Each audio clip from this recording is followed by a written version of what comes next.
कर्नाटक के मंगलुरु से खौफनाक घटना सामने आई जो बताती है कि किस तरह मजहब और पहचान के नाम पर आम मुसलमानों को शक और हिंसा का शिकार बनाया जा रहा है।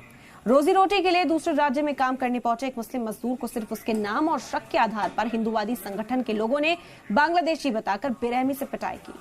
अब इस मामले में मंगलुरु पुलिस ने कार्रवाई करते हुए हिंदूवादी संगठन से जुड़े 3 लोगों को गिरफ्तार कर लिया है। पुलिस के मुताबिक गिरफ्तार किए गए आरोपियों के नाम राथेश दास, धनुष और सागर है।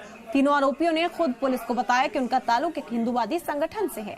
आरोप है कि इन लोगों ने झारखंड से आए प्रवासी मजदूर दिलजान अंसारी को से उनका आधार कार्ड और अन्य पहचान दिखाने के लिए कहा। जब पीड़ित ने अपनी आईडी दिखाने के लिए मना किया तो वो भड़क गए। अपराधियों ने जब आधार कार्ड और दूसरे पहचान पत्र देखे तो उन्होंने दिलजान अंसारी के बारे में बुरी और विवादित बातें कही। इतना ही नहीं, आरोप जबरन उसे खुद को बांग्लादेशी बताने के लिए दबाव बनाने के भी लगे। दिलजान अंसारी ने जब साफ तौर पर कहा कि वो भारतीय नागरिक हैं, बांग्लादेशी नहीं हैं, तो आरोपियों ने कथित तौर पर उनके औजारों से सर पर हमला किया।